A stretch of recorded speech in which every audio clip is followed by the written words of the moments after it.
बिस्मिल्लाहिर्रहमानिर्रहीम। नाज़रीन अस्सलाम वालेकुम, मैं हूँ इमरान वसीम।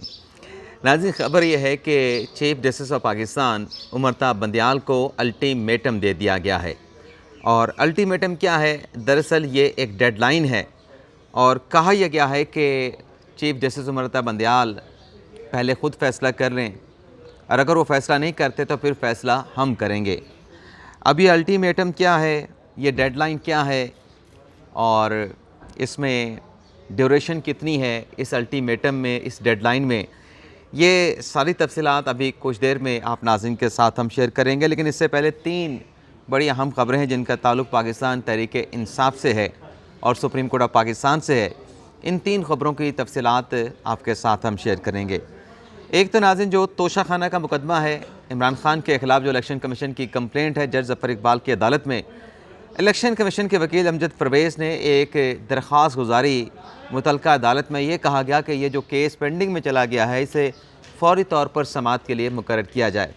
तो आज इस केस की जज ज़फ़र इकबाल साहब की अदालत में समाअत हुई है और इमरान खान साहब की लीगल टीम के जो जूनियर वकला हैं वो पेश हुए हैं।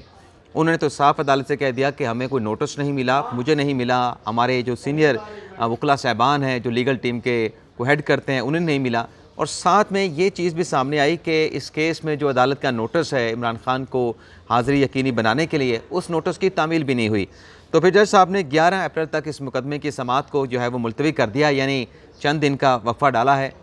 कल अपना पीर के रोज़ 10 अप्रैल होगी, मंगल के रोज़ 11 अप्रैल होगी। तो मंगल तक जो है इमरान खान के ख़िलाफ़ जो नोटिस किया गया था हाज़िरी को यकीनी बनाने के लिए, उसकी तामील करके रिपोर्ट पेश करने का जो है वो अदालत ने आज हुक्म दे दिया है। दूसरी डेवलपमेंट नाज़रीन ये हुई है कि जो इमरान खान साहब को एक और केस में मुमकिना नाअहली का ख़दशा है, डेफिनेट बात नहीं करे, ज़ाहिर सी बात है कि फ़ैसला अदालत ने करना है। जज नसरुम मिनल्ला साहब की अदालत में जो इमरान खान और बुशरा बीबी के ख़िलाफ़ एक नया मुकदमा दर्ज किया गया है कि इद्दत में दोनों ने निकाह किया, इस केस में आज मुफ्ती सईद जो कि इमरान खान के निकाह खां थे, उनका बयान रिकॉर्ड होना था। अदालत को बताया गया कि 10:30 बजे मुफ्ती साहब अदालत में आएंगे, आप उनका बयान रिकॉर्ड करें। जज साहब ने हामी भी भर ली कि ठीक है, आप मुफ्ती साहब को 10:30 बजे ले आएँ। लेकिन जब 10:30 बजे तो अदालत को ये बताया गया कि मुफ्ती साहब दस्तयाब नहीं है, मुफ्ती साहब जो है वो उम्रे की अदायगी के लिए सऊदी अरब चले गए हैं। तो फिर जज साहब ने 28 अप्रैल की तारीख डाल दी है।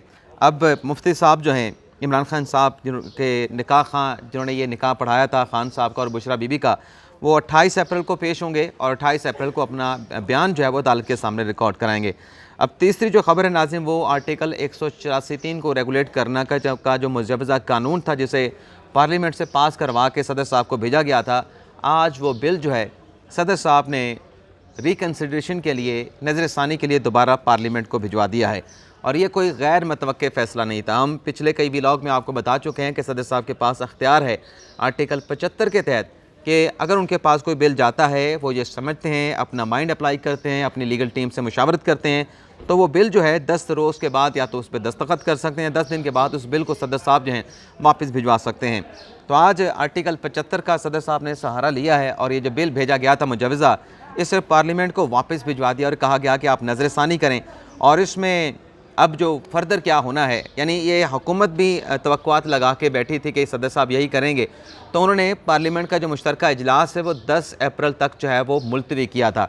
यानी पीर के रोज़ अब पार्लियामेंट का दोबारा मुश्तरका इजलास होगा और आर्टिकल 75 के तहत ये बिल दोबारा पार्लियामेंट के मुश्तरका इजलास से मंजूर करवा के दोबारा सदर मुमलिकत आरिफ अलवी साहब को भेजा जाएगा और फिर अगले 10 दिनों में सदर साहब को फिर इस दोबारा बिल को मंजूर करना होगा।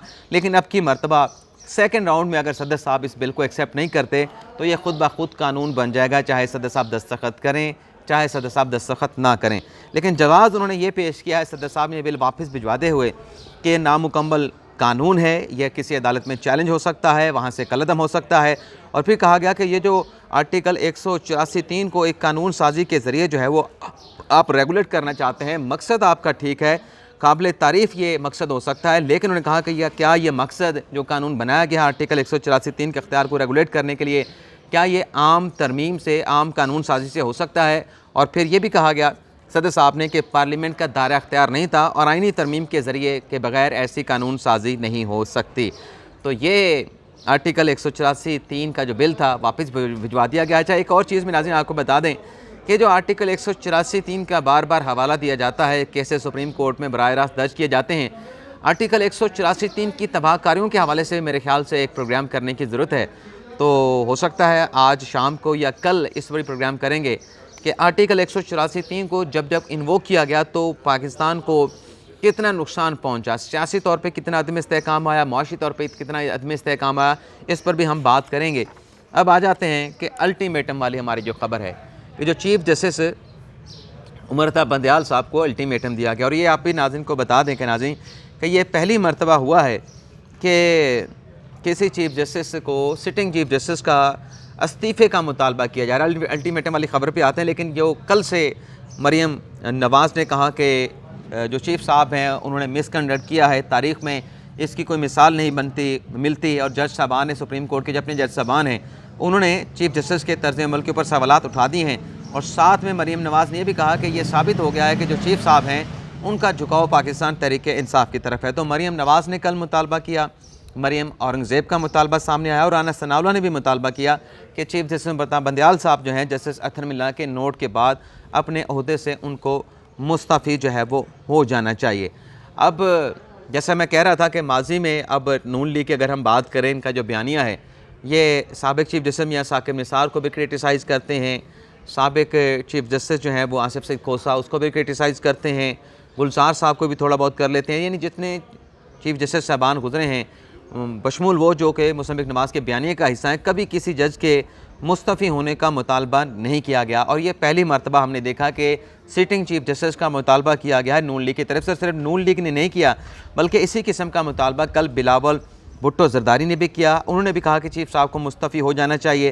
फ़ैसला जो है वो 4-3 का है, वही फ़ैसला नाफिज़ अमल होगा जो अक्सरियती फ़ैसला है। अच्छा, कल के पीपल्स पार्टी के इजलास के हवाले से एक और चीज़ भी सोशल मीडिया के ऊपर की जा रही है कि देखें, पाकिस्तान पीपल्स पार्टी ने नून लीग को आंखें दिखानी शुरू कर दी और पीपल्स पार्टी ये कह रही है कि इलेक्शन करवाया जाए, इलेक्शन में कोई ताख़ीर ना की जाए और कौमी असम्बली का इलेक्शन भी करवाया जाए। मेरे ख्याल से कल का जो पाकिस्तान पीपल्स पार्टी का इजलास था उसको मिस कोट किया जा रहा है, यहाँ पे मिस रीड किया जा रहा है। पीपल्स पार्टी के इजलास में ये कहा गया है कि तमाम इलेक्शन एक साथ करवाए जाएँ, यानी सूबाई असम्बली के और कौमी असम्बली के इलेक्शन एक साथ करवाए जाएँ, ताख़ीर ना की जाए और वक्त पर इलेक्शन करवाए जाएँ।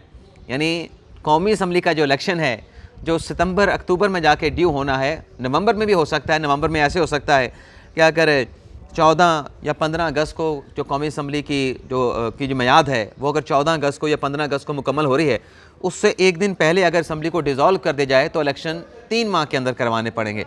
लेकिन अगर टेन्योर मुकम्मल करके असम्बली ख़त्म होती है तो फिर 2 माह के अंदर करवाने पड़ेंगे।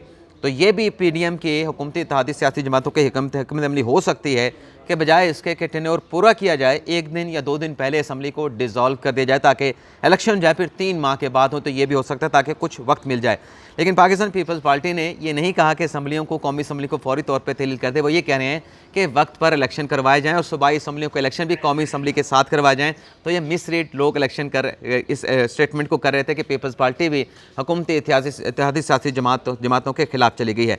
अब एक और चीज़, कल जब मैंने वीलॉग किया कि इसी इस्तीफ़ों के मामले के ऊपर कि चीफ़ जस्टिस उमरता बंदयाल साहब का इस्तीफ़ा और जस्टिस काजी फायसा साहब का नोटिफिकेशन, कुछ दोस्तों ने कहा कि आपने एग्जैजरेट किया, मुबालगा राय किया आपने थंबनेल के ऊपर, आप मिसलीड करते हैं थंबनेल के ऊपर। तो क्या उसमें मिसलीड वाली हमारी बात थी?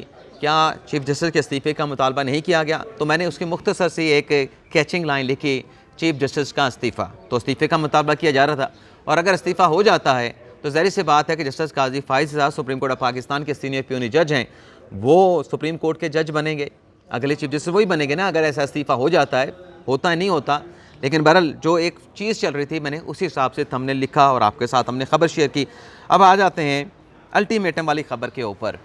अल्टीमेटम वाली नाज़रीन ख़बर यह है कि चीफ़ जस्टिस उमरता बंदयाल साहब को, जैसे कि मैंने कहा कि पहली प्रेसिडेंट है, पहली मिसाल है जब से मैं ख़ुद सुप्रीम कोर्ट की रिपोर्टिंग कर रहा हूँ पिछले 12-13 साल से, किसी चीफ़ जस्टिस से, चलें आप साकिब निसार को निकाल दें, आसिफ सईद खोसा को निकाल दें, गुलजार साहब को निकाल दें, शेख अज़मत साहब को निकाल दें, चीफ़ जस्टिस नहीं रहते लेकिन वो भी पनामा बेंच का हिस्सा थे, लेकिन किसी के इस्तीफ़े का तकाजा नहीं किया गया। और ये पहली मरतबा मुतालबा सामने आया है और ये मुतालबा अब इस्तीफ़े का किया जा रहा है सियासी जमातों की तरफ से। लेकिन ये जो अल्टीमेटम वाली ख़बर है, ये नाज़रीन ख़बर ये है कि चीफ़ साहब को 15 से 16 दिनों का अल्टीमेटम दिया गया है कि आप मुस्तफ़ी हो जाएं, आप मुस्तफ़ी हो जाएं और अगर आप इस्तीफ़ा दे देते हैं तो ठीक है, बसूरत दीगर फिर क्या कहा गया है कि वो ये कहा गया है कि अगर आप इस्तीफ़ा नहीं देते तो फिर दमादम मस्त कलंदर होगा, तैयारी कर लें, हम जो है वो फिर इस्लामाबाद का रुख करेंगे। और ये अल्टीमेटम नाज़रीन दिया गया है जो अवामी नेशनल पार्टी खैबर पख्तूनख्वा के सदर हैं ऐमन वली ख़ान, उनका स्टेटमेंट आया। और तमाम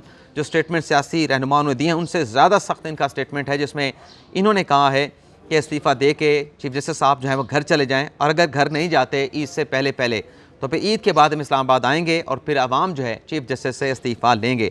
और इसके साथ साथ नाज़रीन जो नवाज शरीफ का कल स्टेटमेंट आया, नवाज शरीफ ने कल चीफ साहब के इस्तीफ़े का मुतालबा कर दिया है, और उन्होंने भी ये कहा है कि चीफ जस्टिस उमर अता बंदियाल साहब जो हैं PTI का एजेंडा आगे बढ़ाने की कोशिश उन्होंने की है, ये साबित हो चुका है। अब ये तो सियासी रहनुमाओं के इस्तीफ़े की बात आ गई, सहाफ़ी ने भी चीफ साहब के इस्तीफ़े का मुतालबा कर दिया है। सहाफ़ी ने भी चीफ साहब की मुखालफत की है और लिखा उन्होंने ये है कि अगर जो सहाफ़ी ने कहना क्या है, मतलब उन्होंने बैकग्राउंड क्या बनाया, लॉजिक क्या बनाई, वो भी आपको हम बता देते हैं। सहाफ़ी ने नाज़रीन ये कहा है कि जो जस्टिस अत्तर मिल्ला साहब का नोट है उसका जो पैराग्राफ 19 है, पैराग्राफ 20 है और पैराग्राफ 21 है, ये एक ऐसी चार्जशीट है चीफ जस्टिस के खिलाफ जिसके बाद उन्हें मुस्तफ़ी हो जाना चाहिए। ये जो नाज़रीन पैराग्राफ नंबर 19 और 20 और 21 है, 21 में तो बात की गई है कि तमाम जो ईगोज़ हैं इदारों को अपनी ईगोज़ को ख़त्म करना चाहिए, और पैराग्राफ 20 में बात की गई है कि जो सियासी स्टेक होल्डर हैं उन्हें जो अदालत का जो फोरम है वो इस्तेमाल नहीं करने देना चाहिए। और फिर साथ में जो अहम बात की गई है कि अगर किसी स्टेक होल्डर ने सियासी हिकमत अमली के तहत असम्बली को डिज़ोल्व किया है, असम्बली को तोड़ा है, तो क्या जो अदालती फोरम है, जो कमरा अदालत है, क्या उस सियासी हिकमत अमली को तक़वियत देने के लिए, उसको आगे बढ़ाने के लिए अदालतों को अपने जो कमरा अदालत है वो फराहम करने चाहिए ताकि जो सियासी हिकमत अमली है उसको आगे बढ़ाया जा सके।